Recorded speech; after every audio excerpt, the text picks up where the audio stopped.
Bienvenidos y bienvenidas a Conectados Online, este espacio en donde conversamos con las y los diputados de la Cámara a lo largo del país. En esta ocasión nos acompaña el diputado Leonardo Soto del Partido Socialista y representante del Distrito 14 de la región metropolitana. ¿Cómo está, diputado? Hola, gusto saludarlos. ¿Cómo están? Hay harta intensidad en el debate político en estos últimos días, después de esta primera vuelta presidencial, el nuevo Congreso, pero también quedan algunos temas que aún no se resuelven en el Congreso, y uno de los que ha captado la atención de la ciudadanía tiene que ver con esta posibilidad de un nuevo retiro de fondos de pensiones. Esta es una iniciativa que trató de votarse antes de las elecciones, ha sido un proceso complejo. Diputado, si nos puede comentar un poquitito en qué está este proyecto y cómo ha sido su avance en el Congreso en estas últimas semanas. Bueno, lo primero es decir que el proyecto de cuarto retiro de fondos se inscribe dentro del acceso que han tenido millones y millones de chilenos, aparte de sus ahorros provisionales, que están en sus cotizaciones, en sus fondos de pensiones, o también en jubilación en el caso de algunas situaciones, que le ha permitido enfrentar con mucha seguridad y certeza el futuro, particularmente en un contexto de pandemia y donde la economía se desplomó. Para la historia va a quedar que los retiros de fondos no tan solo salvaron a las familias chilenas, clase media y más pobre, sino que también reactivaron la economía a niveles gigantescos. La mayor demanda que esto ha significado hoy día tiene a Chile con una perspectiva de este año de tener un 15% de crecimiento, que yo diría que es un crecimiento histórico. Pero bueno, ya se ha concluido la pandemia, hay un proyecto de cuarto retiro que está en tramitación, ha tenido una tramitación muy accidentada, ha tenido muchas barricadas, barreras que le ha puesto el gobierno y el oficialismo para impedir que siga adelante tal como ocurrió con los retiros anteriores. Este cuarto retiro ha enfrentado la oposición más encarnizada del los grupos financieros, el sistema bancario, todos los defensores del sistema económico y particularmente del gobierno y de las bancadas oficialistas. Hubo una estrategia muy clara de parte de los que se oponen al cuarto retiro de impedir que se votara antes de la elección de primera vuelta. Porque claro, al ser un proyecto tan popular, que tener tanto respaldo ciudadano, podía incidir especialmente en la votación, en los comportamientos de votación de los ciudadanos en la primera vuelta. Y en ese sentido, habiéndose aprobado ya en la Cámara de Diputados, en el Senado enfrentó este proyecto un empantanamiento. Se fue retrasando una y otra vez, se demoró la posibilidad de que se pudiera resolver hasta que incluso el Senado lo rechazó. Y a diferencia de todos los otros retiros anteriores, hubo una aprobación de la Cámara de Diputados y un rechazo en el Senado, lo que planteó una situación inédita en estos retiros, que es que ambas cámaras estaban en desacuerdo y había que ir a una comisión mixta. Esa es la parte final de este proceso de retiro, que ha significado mucha ansiedad en la opinión pública, muchas presiones también al Parlamento, muchas presiones políticas, económicas, que es un cóctel bien complicado y que entronca con la afirmación que usted hace de que vivimos días muy intensos en materia política y en materia económica. Diputado, en torno a este debate en la comisión mixta, finalmente, ¿cuáles fueron los cambios que se pudieron generar en esta iniciativa y también cómo se perspectiva un poco la posibilidad de que esto se vaya a concretar? Bueno, la comisión mixta recibe un proyecto que aparece aprobado en la Cámara y rechazado en el Senado. La labor de toda comisión mixta, que son 5 senadores y 5 diputados escogidos, es buscar la fórmula exacta que permita su aprobación en ambas cámaras. Y evidentemente, mantener las cosas como están solo garantiza que se repitan los mismos resultados previos a la comisión mixta. Hay que hacerle cambio, hay que buscar algunas ecuaciones o fórmulas mejores que hagan más atractiva la aprobación en ambas cámaras.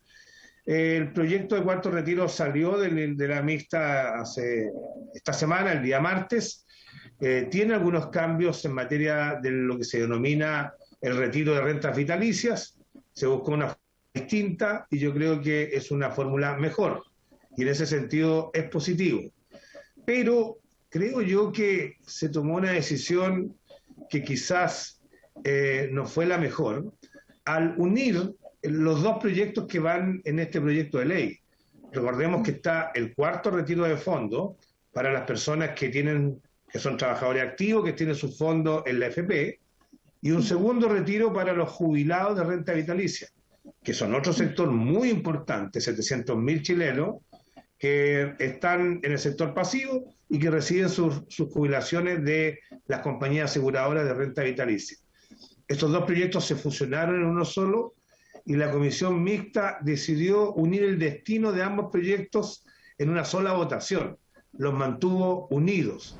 Había muchas peticiones de que fuera separado estos dos proyectos, de tal manera que hubiera dos votaciones, una para renta vitalicia y otra para cuarto retiro.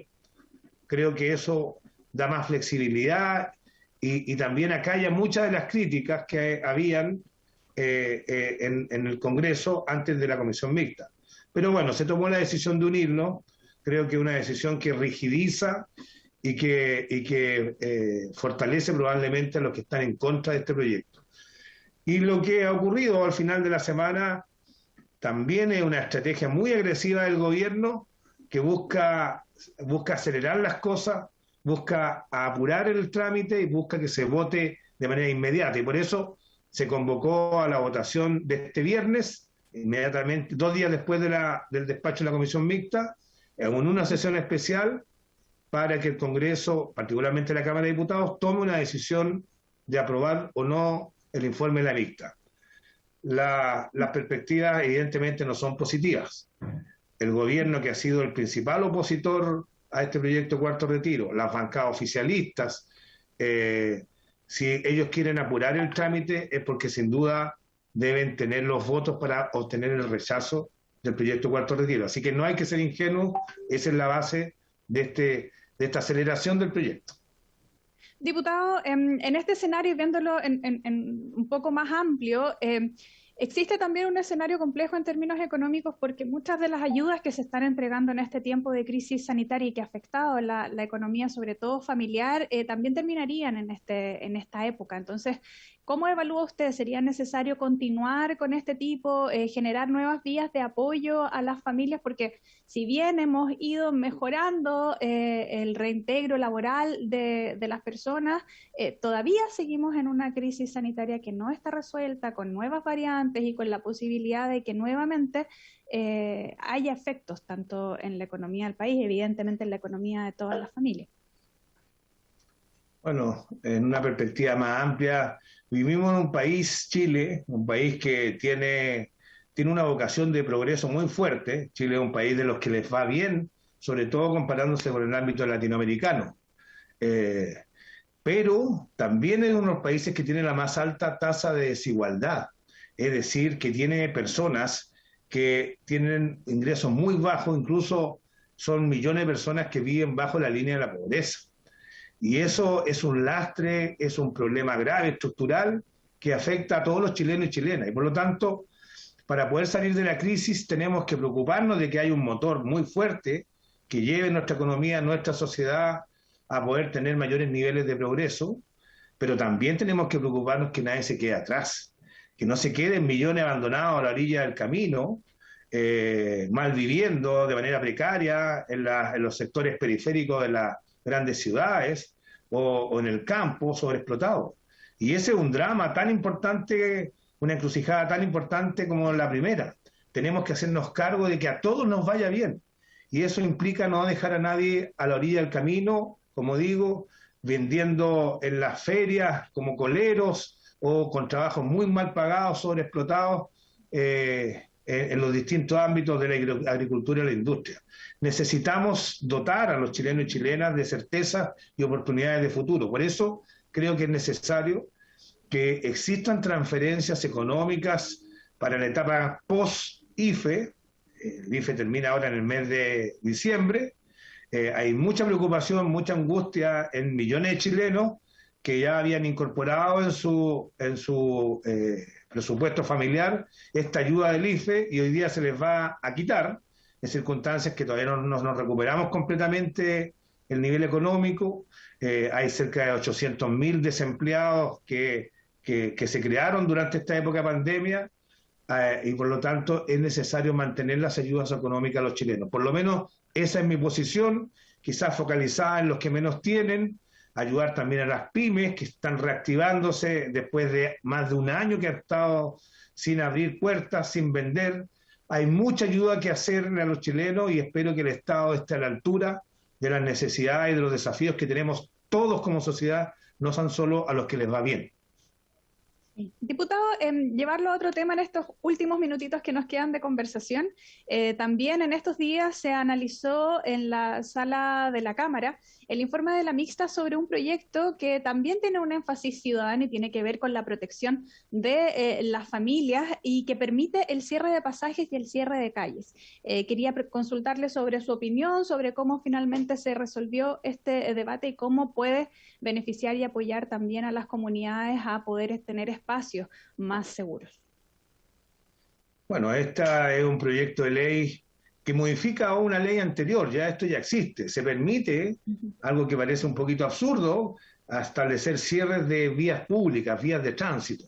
Los bienes nacionales de uso público son para circular libremente, pero en Chile se ha avanzado en permitir que bajo ciertas condiciones las familias en los barrios puedan cerrar algunos pasajes, algunas calles, por razones de seguridad.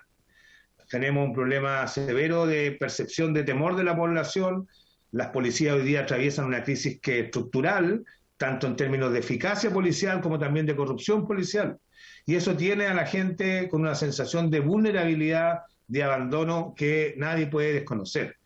Esta reforma que se acaba de implementar y que se votó en la mixta, que va ahora a ley de la República, mejora algunas situaciones de la ley anterior. Por ejemplo, permite que el 80% de los vecinos que se pongan de acuerdo puedan adoptar estas medidas de cierre de calle y pasaje. La ley vigente establecía un 90% y en muchos casos era muy difícil de conseguir. Aquí hay una pequeña rebaja de porcentajes que debiera facilitar el acceso a estas medidas. Segundo, se permite, y esto es una novedad, que se puedan cerrar o controlar los accesos de calle y pasajes que no tengan fondos ciegos o sean sin salida, que es la norma vigente. Es decir, que pueden haber calles que tengan libre tránsito. Y en esos casos se establecen algunas condiciones especiales que, en mi opinión, son algunas bastante restrictivas. El ancho de la calle no puede ser superior a 7 metros. Segundo, los distintos accesos o controles no pueden estar situados a más de una cuadra. Y tercero, se le encarga, y aquí hay una novedad, y yo creo que puede ser la solución, se le encarga a los municipios que establezcan una ordenanza municipal que regule todos los aspectos no considerados en la ley. Hay mucha demanda, por ejemplo, de conjuntos habitacionales, no calles, conjuntos habitacionales que tienen dos accesos, pero dan a la misma vía estructurante, a la misma avenida, pero están separados por 3 cuadras los accesos. Uno podría decir que solamente el control de acceso le favorece a los que están en el interior y no afecta a nadie que quiera circular de un lado al otro a través del conjunto habitacional porque tiene solo 2 accesos a una misma vía estructurante. Bueno, esos son temas que va a tener que regular, son vacíos que va a tener que regular los consejos municipales a través de las ordenanzas municipales y que yo espero que prime el criterio de darle más tranquilidad, más seguridad a los vecinos y sobre todo fortalecer las organizaciones vecinales que son los que se van a hacer cargo de estas medidas. Buenas medidas que sin embargo va a haber que trabajar fuertemente con los mismos vecinos en las ordenanzas respectivas para poder solucionar los problemas graves de seguridad que tienen hoy día a lo largo de todo el país los chilenos y chilenas. Muchas gracias, diputado, por este espacio de conversación y también por comentar estos avances y los debates intensos que se están viviendo en la Cámara y en el Congreso. Que estés muy bien.